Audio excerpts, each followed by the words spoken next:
大家好，我叫李浩然，我學校係布書小學 P1A16 號。我覺得呢本書我鍾意嘅，因為啲圖畫好精彩。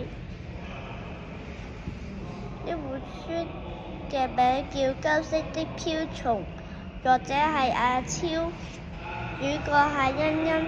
佢係一個好嘅女孩子嘅瓢蟲。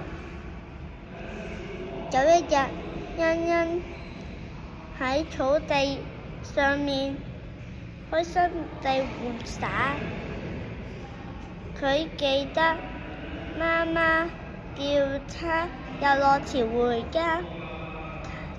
他回家時，他看到另一隻瓢蟲，他想和另一隻瓢蟲做好朋友，所以他們傾咗好多偈。跟住就有兩個選擇啦。第一個選擇就係好孩子要護家嘅，第二個選擇就唔好嘅孩子，佢唔會返屋企。最後佢有返屋企嘅。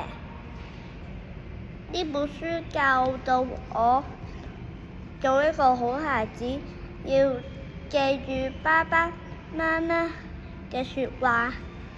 多謝，拜拜。